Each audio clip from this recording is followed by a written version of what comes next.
Bonjour tout le monde, ici Simon, voici Danny, c'est conseils de vie et de fantasy. Yo! Alors, bienvenue à ce podcast de Fantasy Football. On est là pour vous suggérer quelques noms à insérer dans vos alignements cette semaine, en cette semaine 12. Bien évidemment, on ne va pas vous suggérer des joueurs stud, des joueurs élites, ça vous les avez déjà habillés s'ils ne sont pas blessés.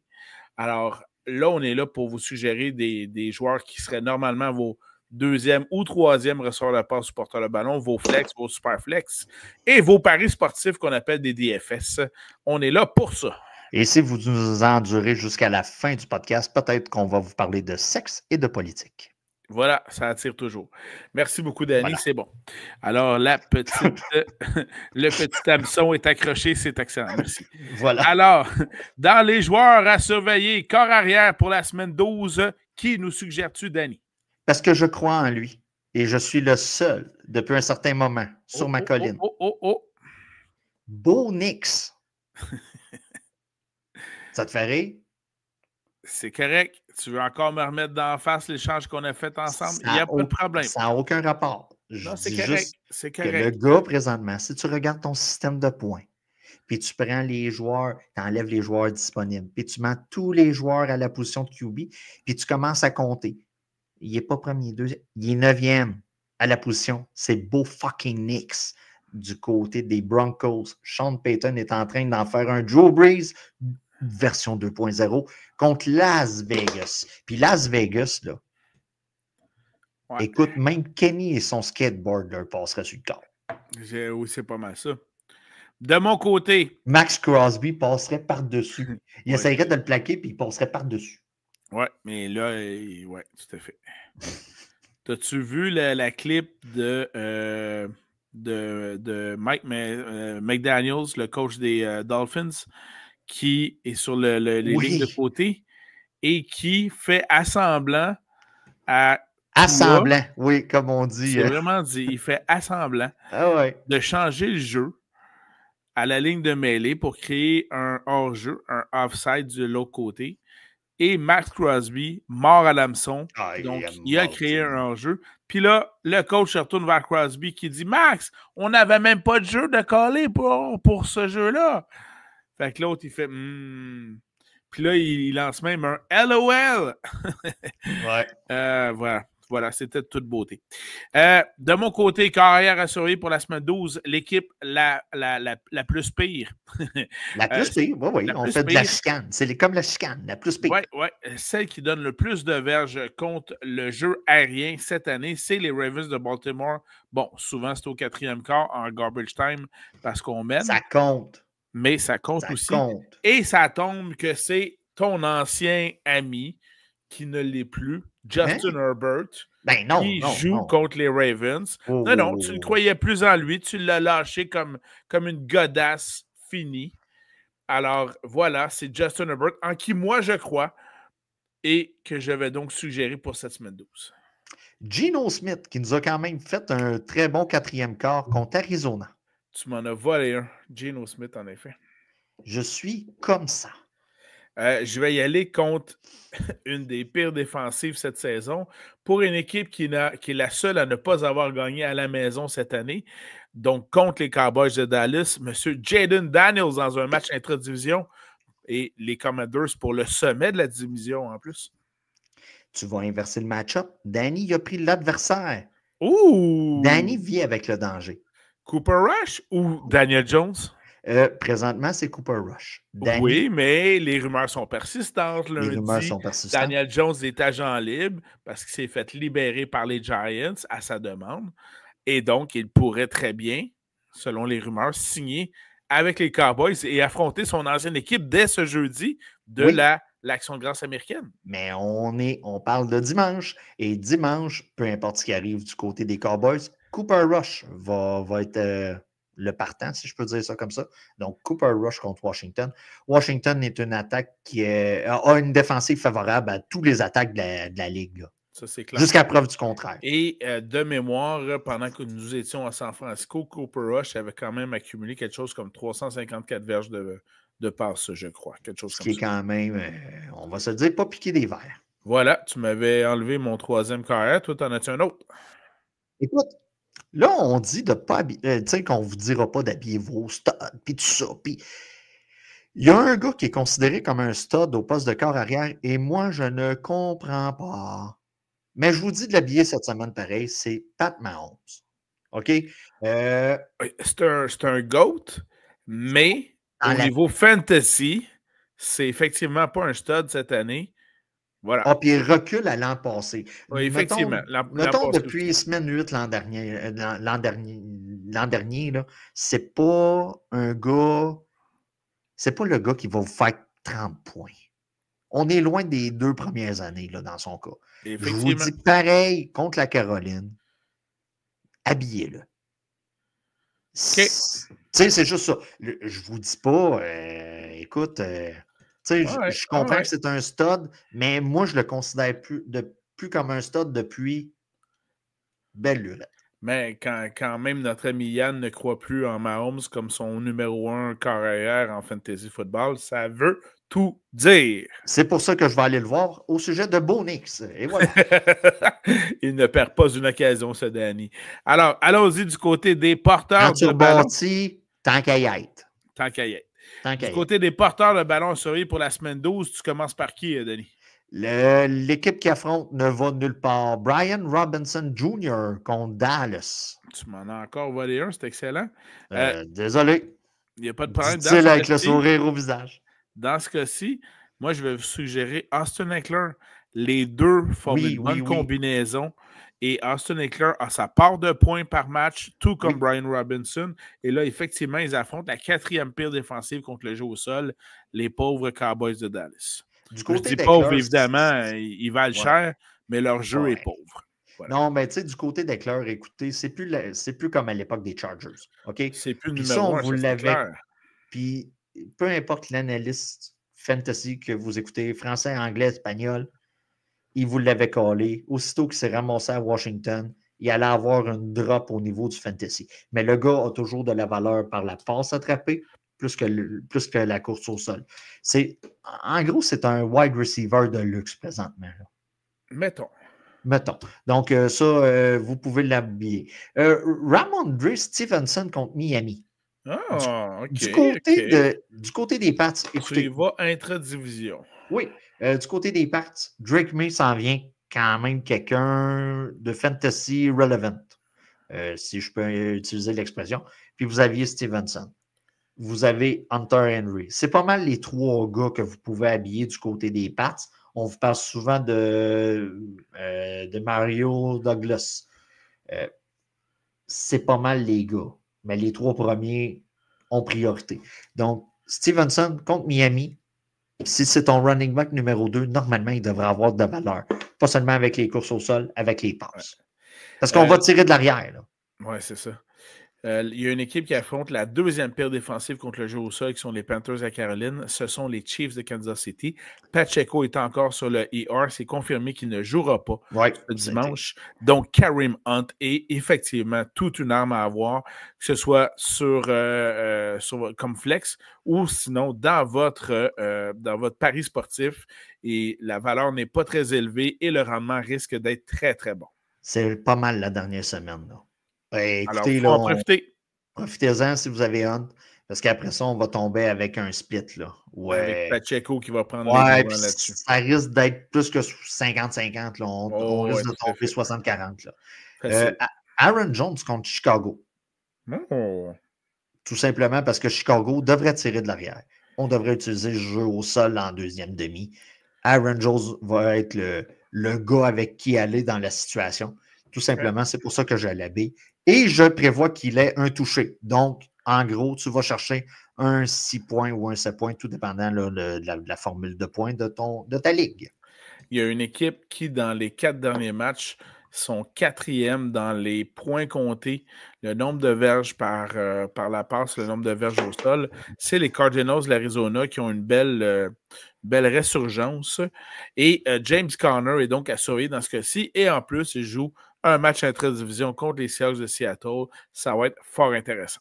Si tu écoutes ce reportage-là, tu n'as pas écouté l'autre d'avant, on a parlé de son partner. allez le chercher sur les handcuffs. J'oublie le prénom, j'ai un blanc de Trey mémoire. Benson. Trey Benson. Si vous voyez qu'il est disponible, puis vous avez Connor, baquez-vous tout de suite pour la semaine 15 et Pour plus. les séries éliminatoires de pour les Fantasy. séries. Et voilà, allez le chercher. Moi, c'était tout pour moi, côté porteur de ballon. Alors, passons du côté des receveurs de passes à surveiller à la semaine 12. Qui nous suggères-tu, Danny? Écoute, j'ai une thématique. Pour moi, bon, c'est mon côté Caterne. Pour moi, ces gars-là sont tous des league winners cette année. Okay. C'est des gars que ils étaient sur la clôture. Tu sais, c'est des gars que vous ça avez. Fait mal, ça. Ouais. C'est l'expression. Ils n'étaient pas vraiment. Ah, il n'est pas sur la clôture face. Okay. Non, c'est ça. C'est des gars pour moi que c'est des gars qui vont être très importants pour les séries éliminatoires dans vos affrontements. Au minimum au poste de flex. OK? Ouais. Ladd McConkey contre Baltimore. C'est ça. Continue de m'enlever des gars. C'est parfait. Continue. Le deuxième, JSN, Jackson Smith and Jigba, du côté de Seattle contre Arizona. OK. Et ensuite de ça, un de tes prefs, c'est un bum, tu les aimes. Jameson Williams contre Indianapolis. Pour moi, c'est des gars qui ont un très haut potentiel de score, mais commence pas à checker ton score à 1h15. Non. Parce que c'est pas le genre à avoir 15 passes. Commence pas à checker ton score à 1h15, tu vas taillir, tu vas avoir des drôles d'idées, tu vas babouner, les enfants vont te parler, tu vas taillir. Fais pas comme moi. Fais pas comme moi. En gros, regarde le score à la fin, puis comme par magie, dans le cas de Williams, ça va être un toucher de 50 verges. Dans le cas de Smith and Jigba, on tombe en garbage time, on tombe dans faut rusher. Le gars va avoir 3 passes à séquence. Puis du côté de McConkey, ça va être la même chose. C'est des gars qu'il faut être patient durant la journée avec eux autres. J'ajoute. Mais ils risquent d'être très payants. Oui, j'ajoute à ces trois-là DeAndre Hopkins contre la Caroline. Oui. Donc, Mahomes n'est pas seulement très. Sa valeur fantasy n'est pas très élevée cette année, mais Hopkins, lui, tu as ce gars-là sur ton banc, puis tu ne sais pas comment le faire fitter dans ton club, tu as un Christy de bon club. Voilà. Sinon, toujours en termes de plus de paris sportifs dans ce cas-ci, parce qu'au niveau flex, c'est un peu pauvre, mais le gars qui s'appelle Westbrook Ikin des Titans de Tennessee. On est dans le long shot à Simon, là. Oui, mais on a bien fonctionné. Check ses stats la semaine passée. Oh, c'était franchement impressionnant. Puis là, on joue contre Houston. Ça devrait pitcher en masse. Oui. Il y a un autre match à haut volume, à haut potentiel. C'est celui entre les Bears qui affrontent les Vikings. Les Vikings sont toute une machine. Oui. Et donc, dans ce cas-ci, je mettrais un petit 2, pas un 5, mais un petit 2 sur DJ Moore dans ce cas-ci. Parce que Keenan Allen, c'est pas la grande forme. Puis Odunze, il n'a pas encore compris tous ses tracés, je ne me trompe pas. Non, donc, DJ Moore est vraiment plus à surveiller parce que les Bears vont tirer de l'arrière. Les Vikings, c'est une grosse machine. Oui. Puis Caleb Williams va faire qu'il pitche le ballon à quelqu'un à un moment donné. Oui. Donc, ça va être DJ Moore. Voilà. Est-ce qu'on passe aux alliés rapprochés? Avec plaisir. Alliés rapprochés à surveiller pour la semaine 12. C'est qui que t'as, toi? Tu as écouté le dernier reportage. Je vous ai dit d'aller chercher sur les waivers Will Disley. Mais contre la pire défensive contre le jeu aérien, les Ravens. De mon côté, j'y vais avec ce qui va être un autre slugfest, un autre affrontement avec des feux d'artifice entre, selon moi, les Colts et Richardson qui affrontent les Lions de Détroit. Parce que les Lions vont en marquer pas mal des points. Donc, oui, eux autres, à 50 points. Ils ne s'arrêtent pas, là. Non, ils n'arrêtent pas. Ils ont faim, donc, les Lions. Les Colts, va falloir qu'ils lancent le ballon. Et donc, Mo Alley-Cox sera à surveiller du côté des Colts. C'est un nom qu'on a entendu il y a très longtemps. TJ Hawkinson contre Chicago. Un revenant?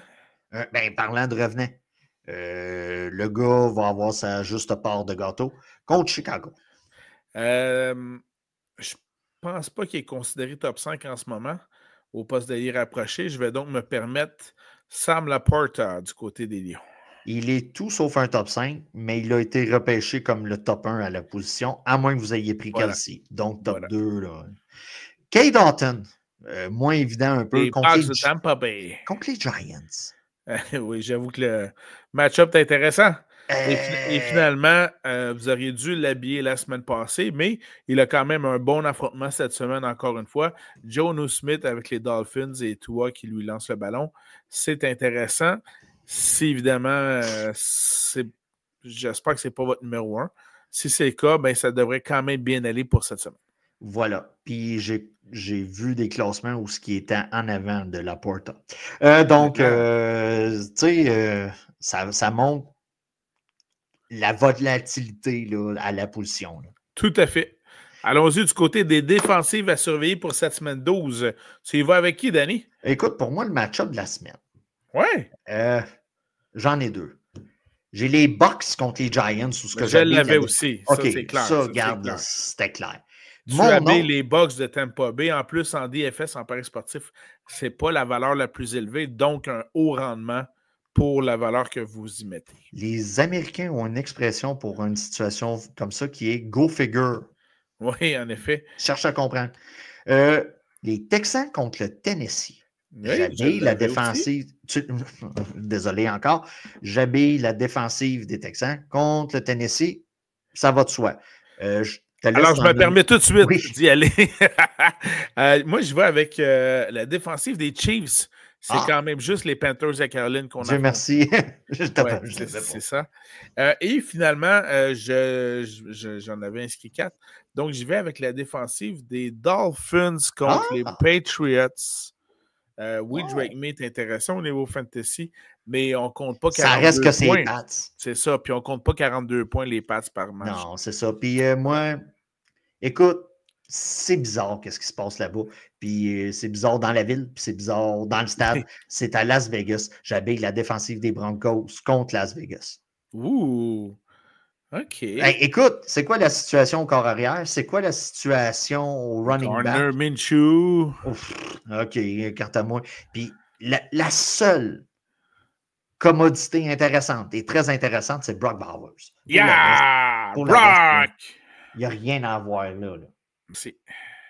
Puis tu vas me dire, il y a peut-être le wide receiver qui était... Non. Non, c'est juste Brock. Je suis bien d'accord avec ça et j'en suis bien content. Oui. Ça a été un de tes meilleurs moves. Tout à fait, merci. Passons du côté des batteurs à surveiller parce que oui, ils sont importants. Ce sont aussi des joueurs de football. Oui. Il faut en tenir compte. Oui. Alors voilà, donnons de l'amour à nos batteurs. Je commence tout de suite avec Justin Tucker des Ravens de Baltimore dans le match du lundi soir, si je ne me trompe pas, contre les Chargers à LA dans le magnifique SoFi Stadium à l'intérieur, à côté des palmiers. Donc, les conditions vont être meilleures pour que Tucker rehausse sa moyenne d'efficacité. Jake Bates contre Indianapolis. Ouh! Détroit va faire des points. Ben, c'est clair. Puis ils vont faire beaucoup de points. Puis à un moment donné, ils vont se rendre à la ligne de 30, puis il va arriver de quoi, puis il va botter. Fait que le gars va aller chercher un 7-8 points pour vos formations. C'est un peu ce qu'on recherche comme botteur. Selon le même principe que tu avais indiqué, que ce soit pour Bo Nix ou pour la défensive des Broncos, allons-y avec Will Lutz des Broncos à Las Vegas, à l'intérieur du stade.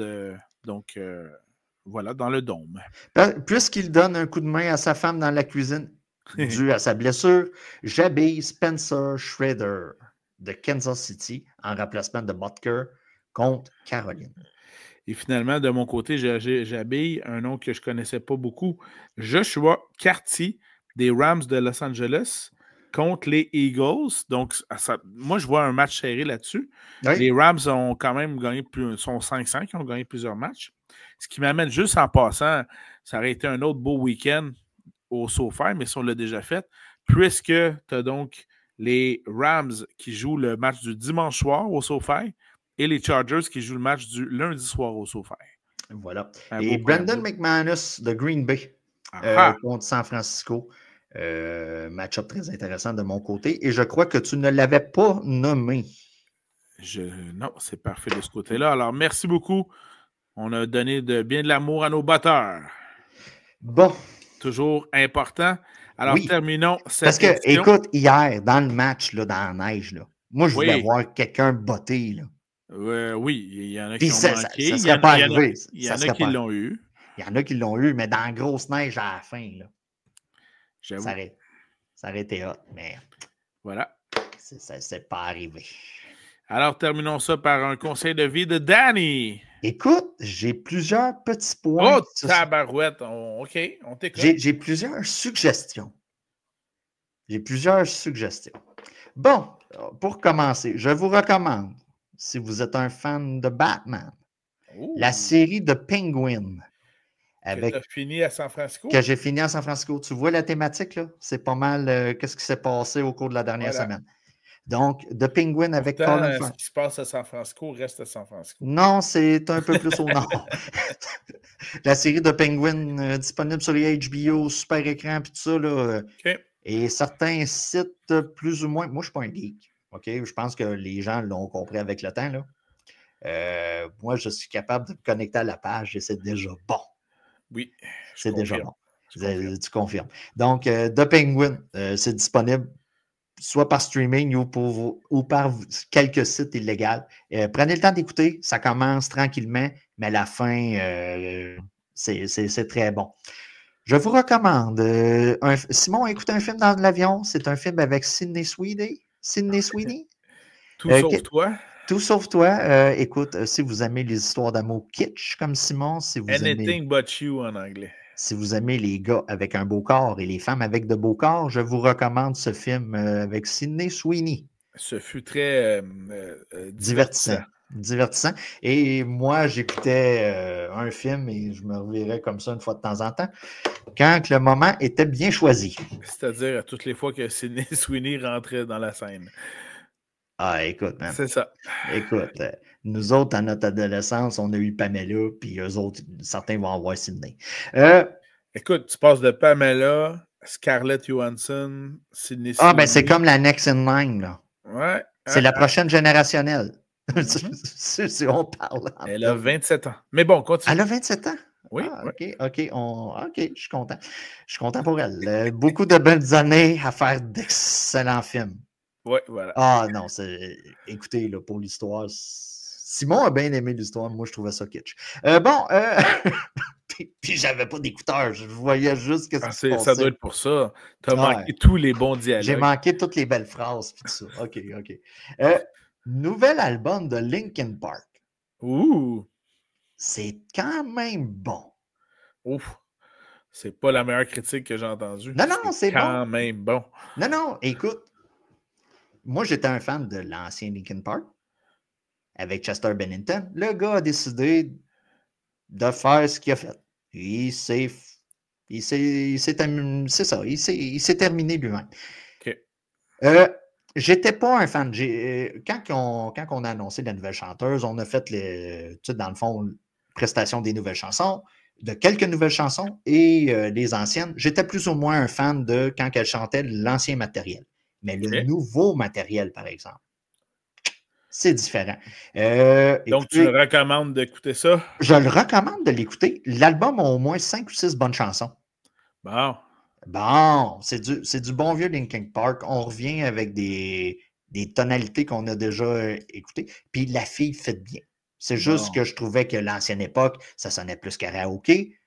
Mais non, c'est très bon. C'est très bon, pour être honnête. Je peux te comprendre, là, moi qui est plus vieux que toi, là, moi, c'est le parallèle que quand Phil Collins reprenait les chansons que Peter Gabriel chantait avec Genesis, c'était moins ça. Oui, c'est ça. Mais quand ils ont parti leur matériel, eux autres, avec Phil Collins qui chante Genesis, là, c'était bien correct, c'était bien bon. Puis, tu sais, moi, je suis de l'équipe de c'est pas parce que ton leader meurt que tout doit arrêter. Voilà. Sinon, on n'aurait pas connu le Back in Black des CDC. On n'aurait pas connu le chanteur a sacré son camp, Peter Gabriel est parti, mais tu n'aurais pas connu les tunes avec Phil Collins, comme tu dis. Je suis quand même un partisan, mais il faut se départager, il faut s'enlever de l'idée. Fait que toi, t'es pas l'idée du fan des Beatles que tout est fini quand les deux il est mort. Non, mon problème, c'est quand l'intelligence artificielle arrive, ça, j'ai un bug avec ça. Mais c'est juste ça parce que ça s'en vient actuel un peu comme problème. Voilà. Voilà. Est-ce que tu as écouté le match de boxe à ton retour de Las Vegas, de San Francisco? Non. Non? Non, T'as bien non, fait. non. T'as bien fait. L'as-tu écouté, toi? Ah, j'ai eu quelques minutes à tuer et ça s'est fermé quand j'ai vu que ça va de l'air. Il n'y a qu'un seul sport où tout ce qui arrive sur le terrain ou sur le ring est vrai, et c'est la lutte. Bien sûr. OK? Oui. Si tu veux faire Évidemment. un show, il n'y a rien qui bat la lutte. Dis-toi ça. C'est bon. Écoute, très bon. Puis tu as plein de vidéos là, le gars, il essaye de donner un coup de poing, puis l'autre tend sa face. Ah oui, écoute, puis il fait il s'apprête à lancer une bonne droite, puis finalement, il retient. Il y a le respect. Le respect. Ouais, en tout cas, regarde. Bon, c'est ça. Mike Tyson est quand même en forme, là. Tu sais, je veux pas. Ah, ça, c'est impressionnant. À son âge, j'espère être aussi en forme que ça. C'est mal parti. Bon. Ça, c'est chiant. Ça. OK. Ensuite de ça, il faut accepter d'être deuxième. C'est le dernier conseil que j'ai. Écoute, on embarque dans l'avion, direction San Francisco. Qui je ne croise pas en rentrant dans l'avion? Monsieur le très honorable Jean Charest. OK? Ouais. Puis, j'y hoche la tête, il me hoche la tête. Il essaye de m'aborder. Il y a un contact. Il y a un contact. Il me regarde et dit, toi, tu ferais un bon libéral. Non, j'ai dit, monsieur Jean, c'est pas le temps. C'est pas le temps. J'ai dit, on a un vol à faire. Il y a d'autres gens qui attendent en arrière. En passant, c'est vrai, là, on a vraiment croisé Jean Charest. C'est la seule partie qui est vraie de l'anecdote. OK? C'est bon. OK. Fin de l'anecdote. Ensuite de ça, j'avance, je m'en vais à mon siège. Simon s'allume un film de Sydney Sweeney. Et moi, je suis assis. Hey, j'ai écouté 3 films, là. Mais tu as surtout écouté Sydney Sweeney. On oublie le film, c'est la bombe atomique. Hey, j'ai écouté Oppenheimer. Oppenheimer, on oublie ça. OK.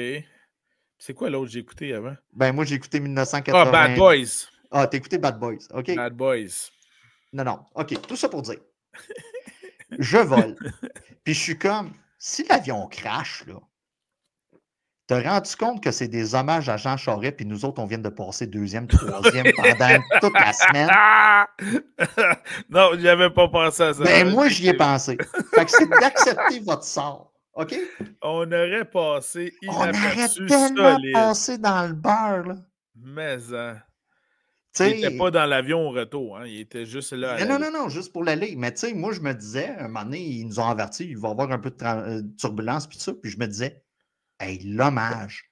Puis là, moi, ma famille qui est comme, mon chum était dans l'avion de Jean Charest. Qui a craché avec Jean Charest. Ouais, tu sais, comment être 2e jusqu'à la fin de tes jours? OK, je comprends. Donc, c'est d'accepter le votre sort, des fois. Voilà. Ben, merci. Bon conseil de vie, Danny. Merci. Écoute. Oh my God. OK, c'est bien. C'est ça. Ben, là-dessus, on vous souhaite une excellente semaine 12. C'est comme l'avion de Richie Valens. Oui. Tout le monde se souvient que Richie Valens est dans l'avion. Après ça, y avait-tu Buddy Holly aussi? Je pense que oui, mais il n'était pas tout seul, justement. Là, dans l'avion. Non, mais tu vois, je t'ai posé la question. Y avait-tu Buddy Holly? Tout le monde sait que Richie Valens était dans l'avion. Ouais. Mais Buddy Holly, il faut pitonner sur Google. Fait que le temps que tu fais la conclusion, je vais pitonner sur Google, qui est une excellente source, de Music Die, parce qu'on appelle ça. C'est bon. Ben, en attendant, je vais donc vous souhaiter à tout le monde une excellente semaine 12 en fantasy football. Je souhaite d'excellents affrontements. Il y en a plusieurs qui promettent. Donc, je vous souhaite d'avoir des joueurs dans ces affrontements-là. D'autant plus qu'il y a plusieurs équipes en baisse. On a 6 équipes en baisse, si je ne me trompe pas. Donc, surveillez ça. N'hésitez pas à nous écrire sur nos différentes plateformes. On aime ça vous lire. On aime ça communiquer avec vous, que ce soit sur notre page Facebook, notre chaîne YouTube ou également aussi sur Spotify ou toutes les autres plateformes où vous écoutez vos podcasts, bien sûr. Et si vous voulez impressionner la madame durant un souper un samedi soir, vous lui parlez de la journée que la musique est décédée. Et dans l'avion, il y avait Buddy Holly, Richie Valens et The Big Bopper. Et c'est le 3 février 1959. On va maintenant s'en rappeler, 3 février 59. Merci, Danny. Merci à tout le monde d'avoir été là. Bon football et à très bientôt. Bon match-up. Salut. Ciao, bye.